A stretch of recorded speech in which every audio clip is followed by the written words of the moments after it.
vas devenir architecte. Comme ça, dans plusieurs années, je vais pouvoir dire ouais, c'est un ami à moi qui a construit la plus haute tour du monde. Ou alors un musée comme le Guggenheim à Bilbao. Tu y es déjà allé? Non. Ah, parce que c'est génial. En gros, c'est un grand monument en courbe avec des façades en métal, c'est magnifique. Non, mais je suis jamais allé à Bilbao.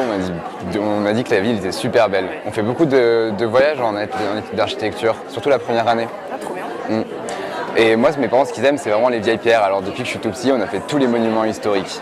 Les châteaux de la Loire, les églises romanes et gothiques, et même la période, les ruines antiques. Pour mes 18 ans, on est allé à Rome, et dans les rues de Rome, on voit vraiment toutes les périodes. L'antique, la Renaissance, et même la période mussolinienne. Ah, génial. À Rome, c'est aussi là où j'entends parler d'un des premiers architectes de l'histoire, Vitruve. Vitruve est en effet un des premiers architectes de l'histoire. Il a vécu au 1er siècle avant Jésus-Christ. Il n'a pas beaucoup construit, mais il a écrit un traité qui a beaucoup marqué les architectes de la Renaissance et que l'on considère encore aujourd'hui comme une référence. Un traité d'architecture, peut-être ne voyez-vous pas bien en quoi cela consiste. Le traité d'architecture de Vitruve, qui a été repris par l'architecte Alberti au milieu du XVe siècle, expliquait que pour construire, il faut connaître la géologie, le climat, la médecine, le droit, la physique, la chimie, et qu'il faut s'inspirer de la nature. Et tout l'intéressait, les canaux et les ports, les routes et les ponts, les instruments, les machines. Il disait qu'un bâtiment devait être solide, fonctionnel et beau. 20 siècles après, cette définition sonne toujours aussi juste. On pense souvent que quand on a de l'argent, on peut faire de grandes choses. Et que les architectes travaillent pour les personnes et les entreprises qui ont de l'argent. C'est vrai que les architectes, dans l'histoire, ont beaucoup travaillé pour la royauté, l'aristocratie et l'Église. Ils en ont longtemps gardé la marque, une certaine proximité avec le pouvoir dans ses diverses formes. Avant la Renaissance, on ne parle d'ailleurs pas vraiment d'architecte en fait, parce que la conception se faisait sur le chantier, en grandeur nature. L'architecte avait alors le statut de chef du chantier, le maître maçon comme on disait. On a des écrits qui témoignent de chantiers d'église dans lesquels la voûte s'effondrait plusieurs fois en cours de chantier. On tentait de la faire plus grande, plus fine, on la faisait reposer sur des murs toujours plus ajourés, avec des vitraux toujours plus spectaculaires. Mais on ne savait pas calculer exactement le rayon de courbure, la forme de la voûte et l'épaisseur de pierre qu'il fallait pour que ça tienne. Alors on essayait et on recommençait. L'architecture devient une discipline intellectuelle à la Renaissance. Un ensemble de savoirs et de savoir-faire nouveaux font de l'architecte un savant dans toutes sortes de domaines. On peut penser à Léonard de Vinci. Il était peintre et anatomiste. Il concevait des bâtiments et des machines. Il a fait progresser l'optique et l'aéronautique. Au début du XVe siècle, Brunelleschi, qui est sculpteur, peintre et architecte, théorise la géométrie des perspectives qui représente l'espace tel que l'œil humain le verra une fois le projet réalisé avec des effets de profondeur et des lignes de fuite. Les princes et les monarques veulent avoir à leur côté des peintres, mais aussi des sculpteurs et des architectes. La famille des Médicis à Florence, notamment Laurent le Magnifique, a fait venir à sa cour de nombreux artistes. De la même façon, François Ier a voulu avoir Léonard de Vinci avec lui à la cour. C'est la période des académies, des cercles intellectuels et artistiques très liés aux princes et aux rois. En France, Colbert crée l'Académie d'architecture en 1671. Il s'agit d'une commission d'architectes logée au Louvre, recevant une pension, qui siège auprès du roi pour traiter essentiellement de la commande royale, aristocratique et ecclésiastique. Pendant des siècles, des architectes de cour, il y en a eu un grand nombre. Beaucoup d'entre eux sont entrés dans l'histoire de l'art des XVIIe et XVIIIe siècles. Dans les collèges, les lycées, on apprend à reconnaître l'architecture classique, les ordres doriques, ioniques et corinthiens. Dans les manuels, il y a des photos de palais, des châteaux et des reproductions d'architectes en perruque poudrée.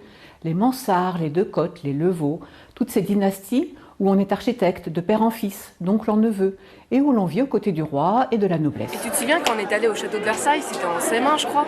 Et franchement c'était impressionnant, entre le potager du roi, la galerie des glaces et puis les jardins immenses là. Ouais, c'était super beau.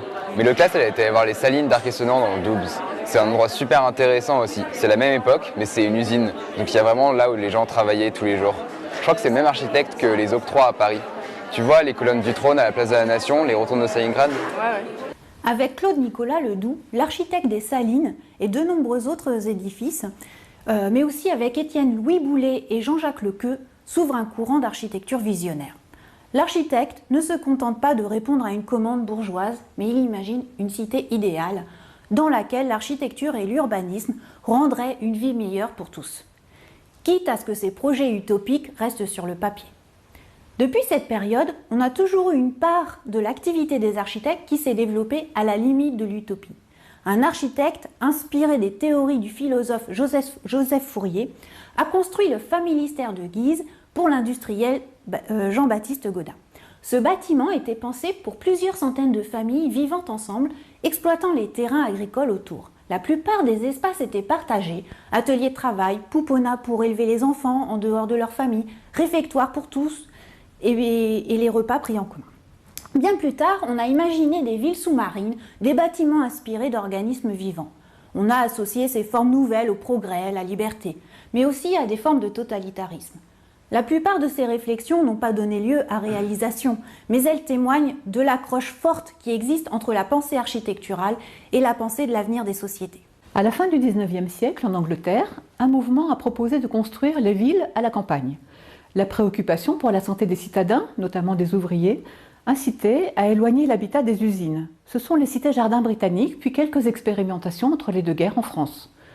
Puis dès les années 50, avec Le Corbusier, le mouvement moderne, la reconstruction de l'après-deuxième guerre mondiale et l'état de délabrement de nombreux quartiers anciens des grandes villes, ont permis des interventions en tabula rasa, c'est-à-dire sur des terrains, parfois des quartiers, totalement rasés de leur construction. L'architecture et l'urbanisme de cette période sont pensés pour un homme nouveau, qui se déplace différemment, travaille dans un cadre efficace et moderne, a besoin de lumière et d'espaces verts pour se maintenir en bonne santé. Et le béton, matériau nouvellement arrivé dans l'industrie de la construction, permet de révolutionner les formes du bâti. Le Corbusier formule les 5 points de l'architecture moderne. Ouais, bof, pour moi l'architecture moderne, c'est surtout les grandes tours et puis les bars dans les banlieues, quoi. Et puis le béton. Alors une fois qu'on a dit béton, on a tout dit, quoi. La grisaille, les cités et puis les bâtiments sans sol. Puis en plus, ça n'a pas contribué à donner une bonne image des architectes, je trouve. Oui, mais en même temps, quand ils pensent, c'était vraiment une époque où il fallait construire beaucoup, vite et pour pas cher. En tout cas, maintenant, on ne peut pas dire que les architectes ne le construisent que pour les riches, comme tu disais tout à l'heure. Quand on pense à l'exode rural, à la révolution industrielle, il fallait construire des grands bâtiments publics, comme les postes, les hôpitaux, les écoles, et puis bien sûr aussi tous les logements des ouvriers dans les villes, les bureaux, les usines. Dès les années 60, les architectes ont commencé à douter quant à leur manière d'intervenir et aux critiques qui étaient en train de se développer sur les espaces qu'ils produisaient. Ça n'est pas pour rien qu'en mai 68, ils ont été très actifs dans les mouvements et les débats politiques. Cela a d'ailleurs été radical. L'enseignement de l'architecture a quitté l'école des beaux-arts, où ils avaient toujours été inscrits. Cet enseignement, tel qu'il était dispensé, a été jugé trop académique, déconnecté de la réalité de la France des Trente Glorieuses, en termes de mode de vie, de société et de technique aussi. C'est alors que se sont créées les unités pédagogiques d'architecture, avec une pédagogie et des contenus complètement repensés, une diffusion sur l'ensemble du territoire, alors que la formation des architectes était depuis des siècles centralisée à Paris, avec quelques antennes régionales et très associée à l'enseignement des arts. C'est l'origine des ENSA, les écoles que l'on connaît aujourd'hui. Dès les années 1970 et la fin de la croissance régulière annoncée par les premiers chocs pétroliers, les représentations de l'architecture et de la ville ont changé. On a redécouvert les centres anciens, les constructions traditionnelles, les éléments d'architecture qui faisaient sens pour tout un chacun. Le mot patrimoine a pris un sens différent. L'intérêt des citadins n'était plus limité aux monuments historiques, mais à tous les témoins d'une culture qui était en train de se modifier profondément.